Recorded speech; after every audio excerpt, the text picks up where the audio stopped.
طيب نواصل درسنا وتكلمنا في اللقاء الماضي عن توحيد الربوبية. توحيد الربوبية وتكلمنا كثيرا عن هذا التوحيد، وعلمنا أن توحيد الربوبية هو إفراد الله بأفعاله جل جلاله، إفراد الله بأفعاله. والآن نأتي إلى الضابط الثاني في هذا المتن، وهو توحيد الألوهية. فتوحيد الألوهية كما ذكر المصنف هو إفراد الله بالعبادة. توحيد الألوهية إفراد الله بالعبادة، أي المقصود هنا أن لا يقصد العبد بعبادته أحدا سوى الله، فلا يشرك مع الله أحدا في عبادته. Jadi sekarang kita masuk ke pembahasan tentang tauhid uluhiyah. Tauhid uluhiyah itu adalah ifradullah bil ibadah, mengesahkan Allah dalam hal peribadahan. Mal maksud bi hadha ta'rif, al maksud an la yaqsid al 'abdu bi ibadatihi ahadan siwallah. Jadi seorang hamba tidak memberikan ibadahnya atau tidak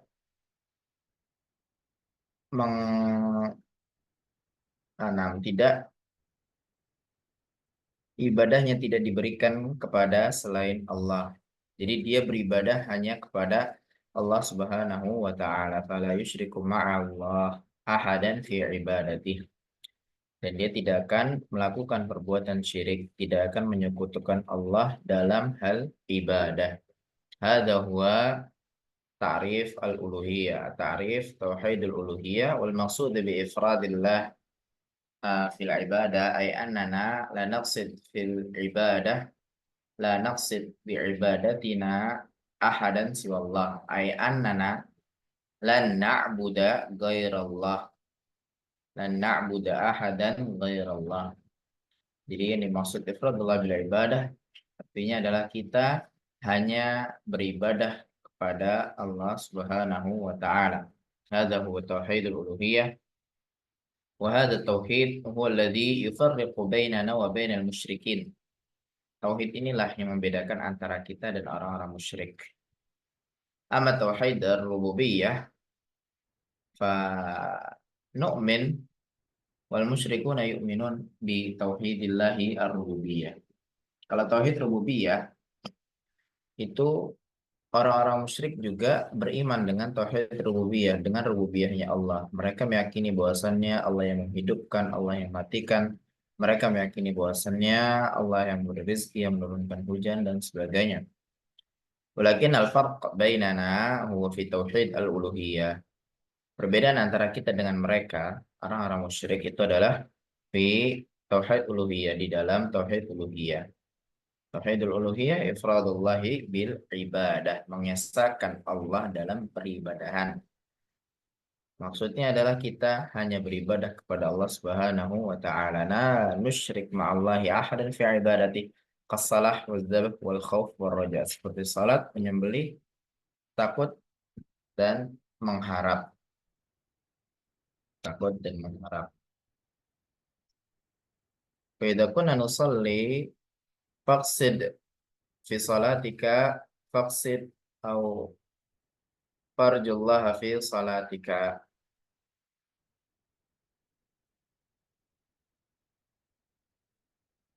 Ketika kita mulai sholat, maka hendaknya kita ikhlaskan ibadah kita. Kita ikhlaskan sholat kita hanya kepada Allah Subhanahu wa ta'ala. La naqsidu ghairah. Kita tidak meniatkan ibadah ini untuk diberikan kepada yang lainnya. Baik. Dan Ifradullah bil ibadah, mengesahkan Allah dalam peribadahan. Idzan ma huwa au ma hiya al ibadah? Ma hiya al ibadah? Taib dzukir huna al ibadatu lughatan, al ibadatu lughatan at-tazallulu wal khudu'. At-tazallul wal khudu'.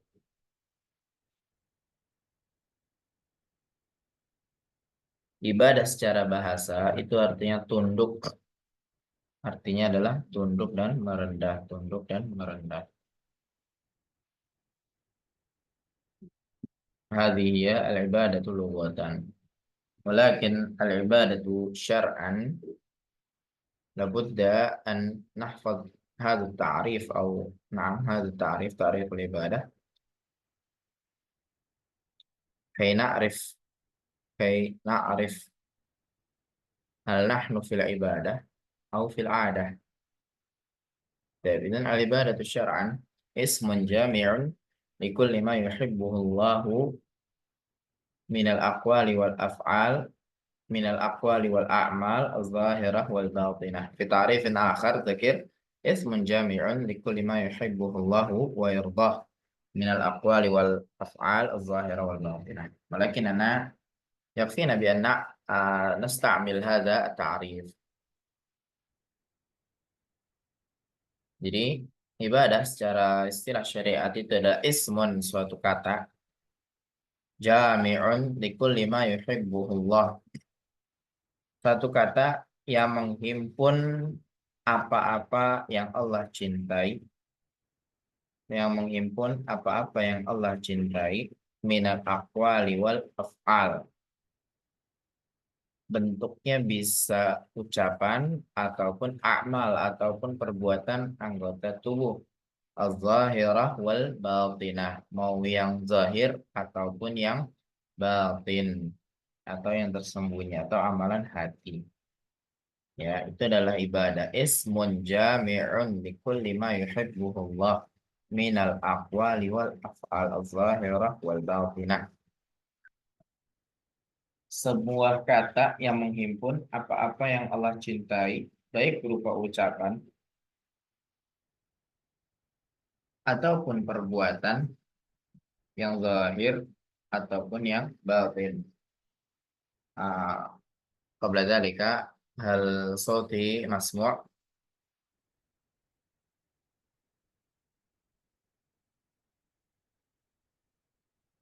Suaranya terdengar? Terdengar saya. Nah, sip.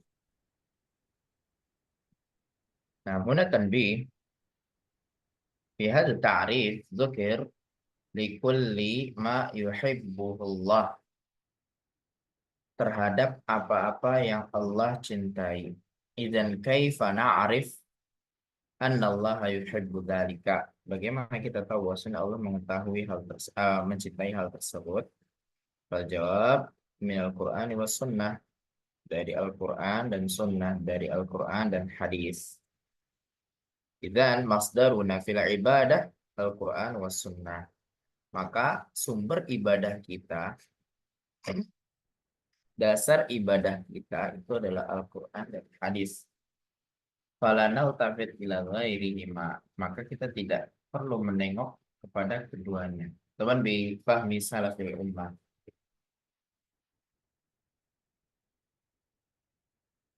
Nah, jadi di sini adalah semua yang Allah cintai itu termasuk ibadah.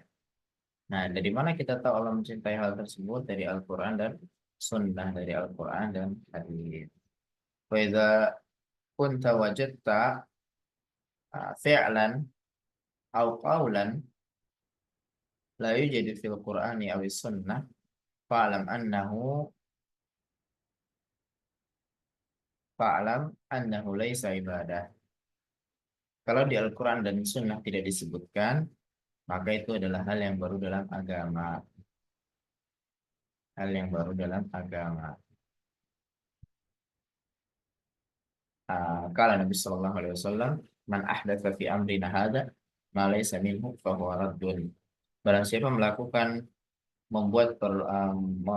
hal-hal baru fi amrina hadza, dalam urusan kami ini, maksudnya apa? Dalam syariat kami, dalam syariat Islam, bahwa raddun.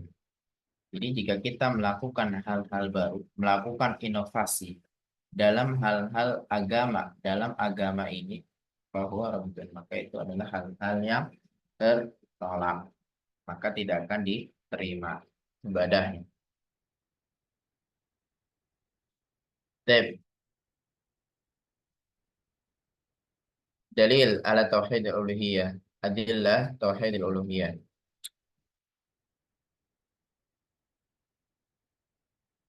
Arafna anna tauhid al-uluhiyah huwa ifradullah bil ibadah. Idzan mad dalil ala annana yajibu alaina an nu'mina billahi an nuwahhidallah an nuwahhidallah tauhid uluhiyah. Nah, sekarang kita perlu mengetahui kenapa kita wajib untuk beriman kepada Allah dengan tauhid uluhiyah. Nah, maka disebutkan dalil-dalil di sini.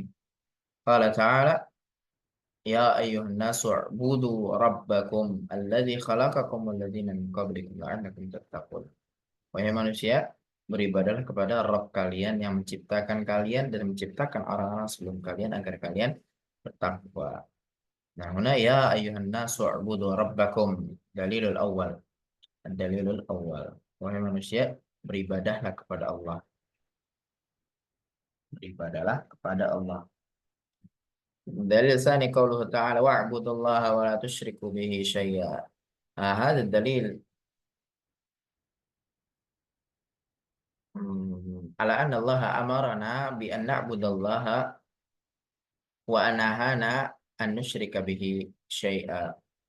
Nah, di sini dalil bahwasanya Allah memerintahkan kita untuk beribadah kepada Allah dan bersama dengan itu juga Allah melarang kita untuk menyekutukannya atau beribadah kepada selain Allah.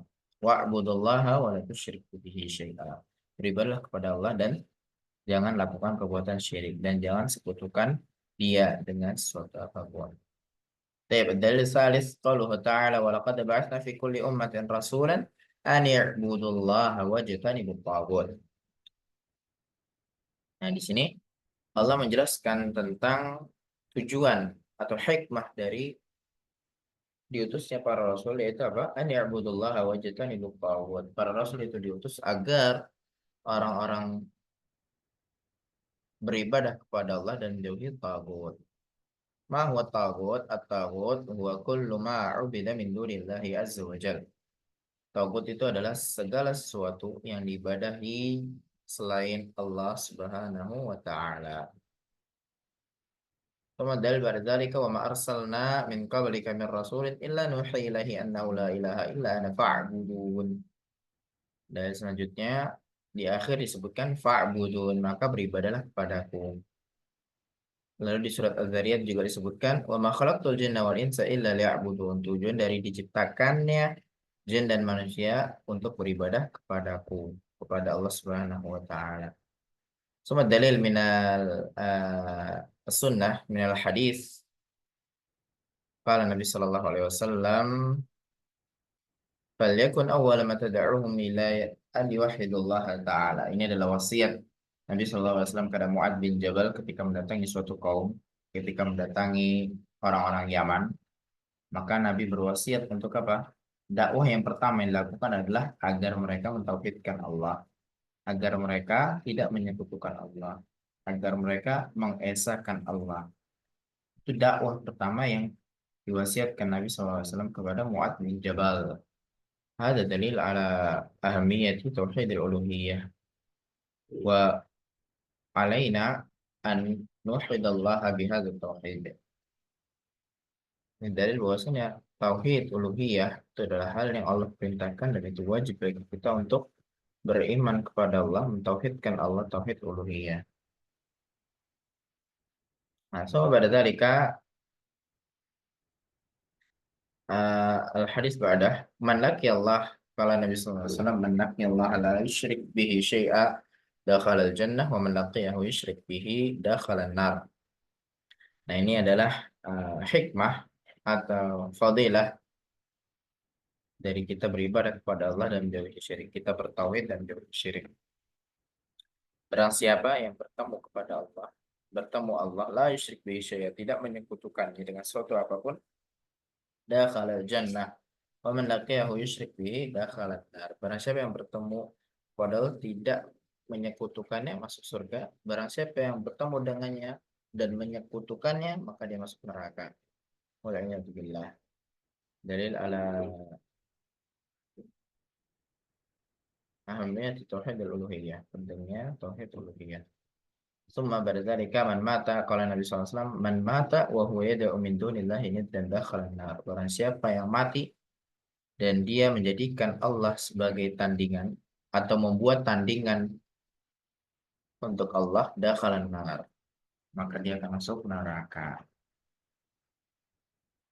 Nah, ini ngerinya atau bahayanya perbuatan syirik dan pentingnya kita bertauhid. Ya, tauhid yang dimaksud di sini adalah tauhid uluhiyah, tauhid ibadah, tauhid dalam hal peribadahan. Tapi qabla dzalika hal min soal atau kalam syari',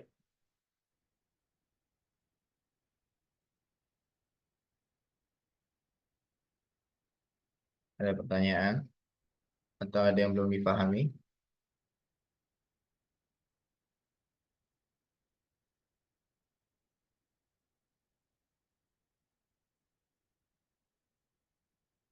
Baik. Nah, sekarang kita masuk ke dhabitus tsalits. Poin yang ketiga Saya yaitu nanya Ustaz, tauhid. Oke. eh, tentang nama Tauhid Uluhiyah tadi Ustaz. Kalau di hadisnya kan, Oh, kalau hadisnya kan kebanyakan ibadah ya. Kenapa nggak Tauhid ibadah gitu Ustaz? Itu namanya sumbernya dari mana ya Ustaz? Pan? oh uluhiyah. Iya Ustaz, kenapa Uluhiyah? Kan tadi dalilnya kan kebanyakan tentang ibadah ya. Oh, udah belum bahas uluhiyah secara bahasa ya. Nah, sebentar kita naik ke atas ya. Nah ini, uluhiyah secara bahasa itu diambil dari kata alihaya lahu ilahatan idza ubida ma'a al-mahabbati wa ta'zim. Jadi uluhiyah itu artinya adalah diibadahi dengan penuh cinta dan pengagungan. Makanya dikatakan uluhiyah artinya apa?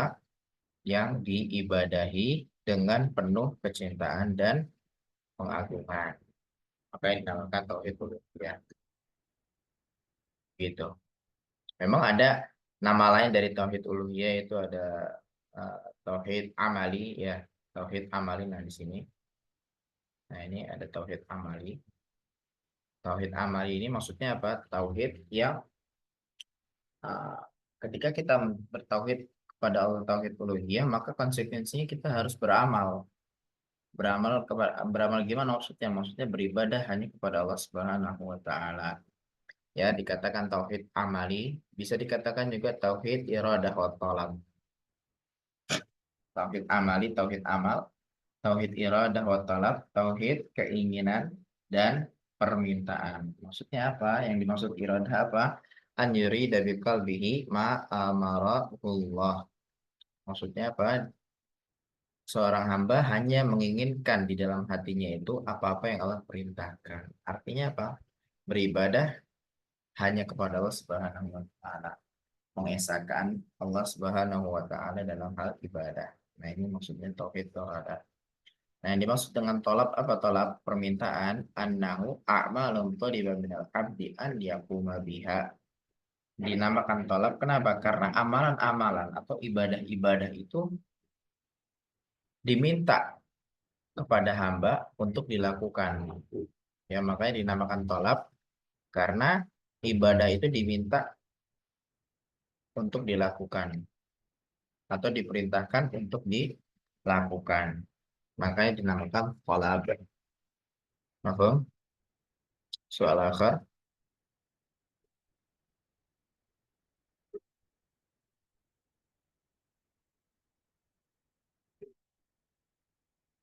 Baik, kita masuk adab tsalis. Poin ketiga, itu rukun ketiga, rukun tauhid itu tauhidul asma wa sifat, tauhid asma wa sifat. Nah, hada tauhid yufarriqu bainana wa baina ahli al-bid'ah wa baina ahli al-bid'ah. Yufarriq bainana wa baina al-mu'attilah, bainana wa baina al-mumatsilah, bainana wa baina ghairina. Jadi kalau tauhid rububiyah semuanya beriman kepada rububiyah kecuali sedikit dari mereka. Tauhid uluhiyah itu yang membedakan antara kita dengan orang-orang musyrik. Sedangkan tauhid asma wa sifat ini membedakan kita sama pelaku kebid'ahan. Pelaku kebid'ahan. Jadi di antara kaum muslimin akan tapi golongan ahlus sunnah wal jamaah dengan golongan selainnya. Baik, tauhid al-asma wa sifat huwa ifradullah bima samma wa wasafa bihi nafsahu fi kitabih wa ala lisani rasulih. Nah, ini pengertian tauhid asma wa sifat secara ringkas yaitu adalah ifradullah bima samma wa wasafa bihi nafsah. Mengesahkan Allah terhadap apa-apa yang Allah namai dirinya dan sifat dirinya di dalam kitabnya itu Al-Quran dan di mana di dalam lisan Rasulnya atau dalam hadis Nabi Shallallahu Alaihi Wasallam. Nah itu adalah tauhidul asma wa sifat. Tapi apa maksud min hada? Ifradullah bima samma wa wasafa bihi nafsahu fi kitabih. Maksudnya apa? Yajibu 'alal 'abdi ifradullah bi asma'ihi wa sifatih allati ikhtassa biha nafsahu fil Qur'anil Karim. Fala yusyrik ma'ahu ahadan fiha. Wajib bagi seorang hamba untuk mengesahkan Allah dalam asma dan sifatnya yang Allah khususkan bagi dirinya di dalam Al-Quran Al-Karim. Maka tidak boleh kita selewengkan. Jadi nama-nama dan sifat Allah itu sudah Allah tentukan nih di dalam Al-Quran. Maka tidak boleh kita membuat nama-nama yang lain. Ya, Anda pernah dengar apa ya? Maha asyik ya. Allah Maha asyik ada, Anda pernah dengar itu? Nah, itu kan tidak disebutkan dalam Al-Quran maupun Sunnah Nabi Shallallahu Alaihi Wasallam. Fala na'mal bihada. Wa qawluhu wa ala lisani rasuli dan lisan rasulnya. Maksudnya apa? Wajib bagi seorang hamba mengesahkan Allah terhadap asma dan sifatnya yang datang di dalam sunnah Nabi yang sahih. Ya, maka jangan kita uh, gunakan atau kita tambahkan nama-nama Allah dengan hal-hal yang tidak ada di dalam Al-Quran maupun sunnah Nabi Shallallahu Alaihi Wasallam. Maka oleh ulama, nah ini ada pendapat ulama dan ini mungkin pendapat sebagian besar. Asma'ullah wa sifatuhu tauqifiyah la madana aqli fiha. Nama-nama dan sifat-sifat Allah itu tauqifiyah. Tauqifiyah itu apa? Dari kata waqaf. Kita berhenti. Maksudnya kita berhenti apa? Akal kita nggak boleh masuk ke ranah tersebut. Asma dan sifat Allah itu adalah hal yang menjadi kekhususan Allah, maka akal kita nggak boleh masuk ke dalam ranah tersebut. Tauqifiyah la majana lil aqli fiha. Maksudnya apa? Tidak ada porsi akal dalam hal tersebut. Jadi asma dan sifat Allah itu akal tidak boleh berperan di situ. Akal di sini hanya mengikuti apa yang datang dari Al-Quran dan Sunnah Nabi Shallallahu Alaihi Wasallam. Nah, itu yang maksud tauqifiyah. Dalilnya apa? Qala ta'ala wa la taqfu ma laysa laka bihi ilm inna as-sam'a wal basara wal fu'ad kullu ulaika kana anhu mas'ula. Jangan kalian ucapkan terhadap hal-hal yang kalian tidak punya ilmunya. Jangan engkau katakan hal-hal yang kamu tidak punya ilmunya. Sungguhnya penglihatan, sungguhnya pendengaran, penglihatan dan hati semuanya akan ditanya kelak. Nah, ini dalil bahwasanya kita tidak boleh uh, mengucapkan sesuatu yang tidak ada ilmunya, tidak ada dasarnya. Nah, ini dalil kedua lebih jelas lagi. Nah, di sini dalam surat Al-A'raf Allah menjelaskan tentang hal-hal yang Allah haramkan. Qul innama harrama rabbi. Sungguhnya Allah mengharamkan, nah, sebut al-fawahish ma dhahara minha wal batan wal itsma wal baghy bighairi al-haqq wa an tusyriku billahi ma lam yunzil bihi sultana wa an taqulu 'ala Allahi ma la ta'lamun. Nah, ini termasuk hal yang Allah haramkan. Itu apa? Wa an taqulu 'ala Allahi ma la ta'lamun. Kalian berkata tentang Allah apa yang tidak kalian ketahui. Maka ketika kita tidak mengetahui tentang Allah, maka kita tidak perlu berucap di situ, tidak perlu memberikan pendapat kita di situ. Wa an taqulu 'ala Allahi ma la ta'lamun. Memberikan komentar terhadap Allah atau memberikan pendapat terhadap Allah tentang Allah apa-apa yang kalian tidak ketahui. Min huna na'lam anna isbat al-asma wa sifat yatawaqqaf 'ala fariqain. Nah, dari dua dalil di atas kita paham bahwasannya asma penetapan asma dan sifat Allah itu hanya dari dua jalur. Yang pertama adalah Al-Quran, yang kedua adalah sunnah nabawiyah as-sahihah, dari sunnah Nabi yang sahih. Nah, ketika tidak ada nama dan sifat Allah yang dari Al-Quran, lalu tidak ada juga yang dari sunnah, maka kita tidak perlu menetapkan nama tersebut. Tidak boleh menetapkan nama tersebut, nama dan sifat tersebut.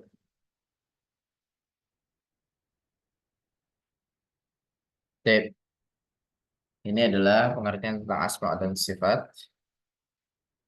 Ada dua kaidah penting tentang asma dan sifat, walaupun ada beberapa kaidah, akan tapi kita hanya menyebutkan dua kaidah di sini. Yang pertama, asma Allah kulluha husna. Nama-nama Allah semuanya baik. Dalilnya apa?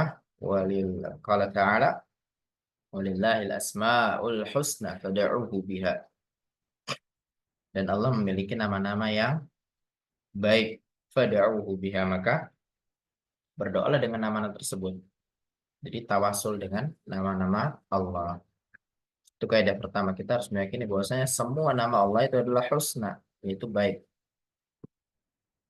Tidak ada naqs, tidak ada cacat, tidak ada kekurangan. Contoh di sini disebutkan Al-Hayy.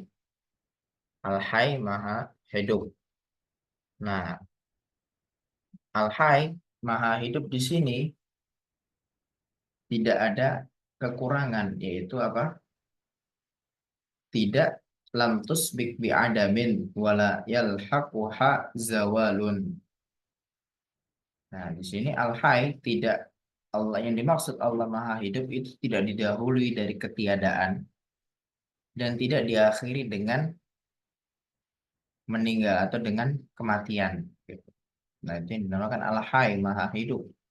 Sedangkan hayatul makhluk, hidupnya makhluk itu naqis, dia memiliki kekurangan. Kenapa? Karena dia dari ketiadaan, awalnya manusia itu enggak ada, atau awalnya makhluk itu enggak ada, dan berakhir dengan kematian.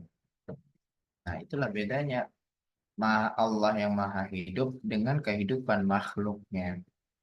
Idzan al-hayy huna hayatun kamilah, hayatun kamilah, kehidupan yang sempurna, tidak didahului oleh ketiadaan dan tidak diakhiri dengan kematian. Nah, ini juga ada contoh al-alim, tidak didahului dengan kebodohan dan tidak diakhiri dengan lupa. Allah Ta'ala la yadhillu rabbi wa la yansa. Rabbku itu tidak sesat dan tidak lupa. Itu kaidah pertama, yaitu asma Allahi kulluha husna. Nama-nama Allah semuanya baik. Kaidah yang kedua, asma Allah ghairu mahsurah bi'adadin muayyan. Nama-nama Allah itu tidak terbatas dengan jumlah tertentu. Sebagaimana yang kita ketahui bahwasannya Allah memiliki 99 nama Lalu bagaimana dengan kaidah ini? Asmaullah ghairu mahsura bi'adadin muayyan.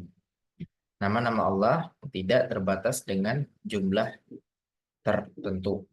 Dalilnya apa? Dalil kalau Nabi Sallallahu Alaihi Wasallam, Nabi Sallallahu Alaihi Wasallam ketika berdoa eh, dan disebutkan apa? Awis taksar tabihi fi ilmin ghaibi indak. Jadi ketika Nabi Sallallahu Alaihi Wasallam bertawassul dengan nama-nama Allah, as'aluka bikulli ismin huwalak, aku minta kepadamu dengan semua nama yang menjadi milikmu, samai tabihi nafsak, yang sudah engkau namai dirimu, aw alam tahu ahadan fi khalqik, atau yang engkau ajarkan di antara makhluk-makhlukmu, au anzal tahu fi kitabik, atau yang engkau turunkan di dalam kitabmu, awis taksar tabihi fi ilmil ghaibi indak, atau yang engkau sembunyikan nama tersebut di dalam ilmu gaib di sisimu. Nah, ini menunjukkan bahwasanya nama-nama Allah itu tidak terbatas dengan jumlah tertentu. Nah, Dave. Lalu pertanyaan bagaimana dengan hadis Nabi Shallallahu Alaihi Wasallam bersabda, Inna lillahi tis'atan wa tis'ina isman mi'atan illa wahidan man ahsaha dakhalal jannah. Sesungguhnya Allah memiliki 99 nama, 100 kurang satu. Barang siapa ahsaha. Nah, ahsaha ini maknanya banyak. Ada yang bilang menghitungnya, ada yang bilang menghafalnya, ada yang bilang merenunginya, dan lain-lain. Maka man ahsaha dakhalal jannah. Maka dia akan masuk surga. Nah, bagaimana dengan hadis tersebut? Yaitu Allah memiliki 99 nama. Maka jawabannya, ketika ketika Nabi SAW menyebutkan 99 nama itu tidak menunjukkan hasar, tidak menunjukkan pembatasan, ya, tidak menunjukkan pembatasan bahwasannya nama tersebut, nama Allah hanya 99. Nah, di sini ada contohnya atau logikanya. Zaid punya 1.000 dirham yang sudah disiapkan untuk sedekah. Pertanyaannya, apakah Zaid hanya memiliki 1.000 dirham? Enggak kan? Nah, maka Zaid memiliki 1.000 dirham yang disiapkan untuk sedekah. Nah, di sini ya, dengan kalimat ini kita sudah paham bahwasanya Zaid punya lebih dari 1.000 dirham, atau kita tahu ada kemungkinan bahwasanya Zaid memiliki lebih dari 1.000 dirham. Nah, begitu juga dengan 99 nama Allah yang disebutkan dari Nabi Sallallahu Alaihi Wasallam. Nabi hanya mengatakan 99 itu ketika kita ahsaha, ketika kita hafalkan atau renungi, maka kita akan masuk surga. Nah, tapi apakah nama Allah hanya 99? Tidak, ya, gitu. Baik, mafhum? Hal min soal? Ada yang belum dipahami? Ya, Ustaz, mau nanya sedikit, Ustaz. Nah, Eh, kaum Asy'ari, kalau kaum Asy'ariyah kan mereka punya dalil juga, Ustaz. Katanya Allah ada di mana-mana, Ustaz. Kan ada ayatnya, Ustaz. Apakah kita meyakini gitu, Ustaz, bahwa wallah apa tuh? Aina makun kuntum kalau nggak salah, Ustaz. Ana lupa. Ya, apakah wa huwa kita, ma'akum aina ma kuntum. iya, Ustaz, apakah kita yakin kayak gitu juga, Ustaz? Bahwa Allah, sifat Allah itu salah satunya ya ada di mana-mana gitu, Ustaz. Atau Oh, gimana, itu Ustaz? kita harus melihat perkataan ulama, dan kita juga harus melihat tafsirnya juga. Nah, di sini ada pembahasan tentang takwil. Sebenarnya ini ada di Dhabitur Rabi, ya, pembahasan tentang takwil. Nah, jadi wa huwa ma'akum aina ma kuntum itu maksudnya ilmunya Allah. Jadi ilmunya Allah itu bersama kalian dimanapun kalian berada, begitu.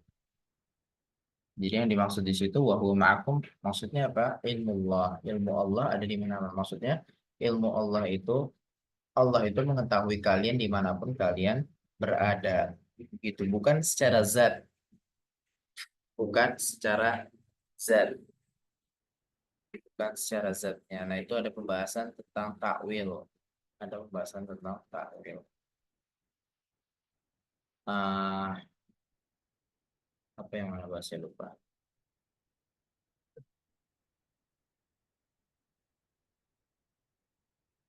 Apa lupa mau ngomong apa tadi sih?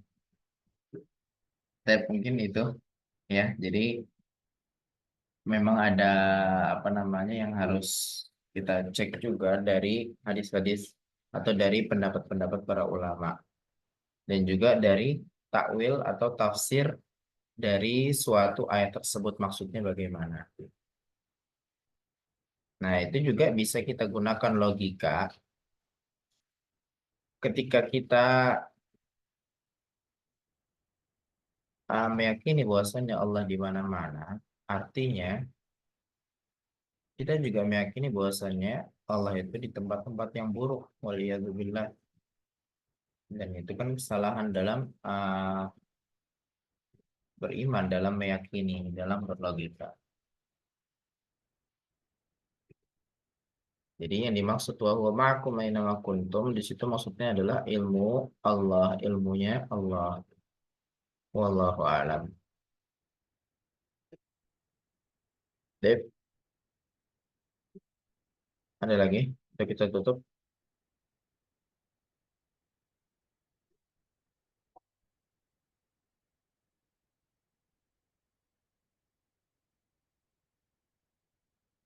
Tapi nakhtim bidoa kafarat majlis. Subhanakallahumma wa bihamdik. Asyhadu an la ilaha illa anta astaghfiruka wa atubu ilaik. Assalamualaikum warahmatullahi wabarakatuh. Waalaikumsalam warahmatullahi wabarakatuh. Syukran jazakumullah khairan Ustaz. Waalaikumsalam warahmatullahi wabarakatuh. Barakallah.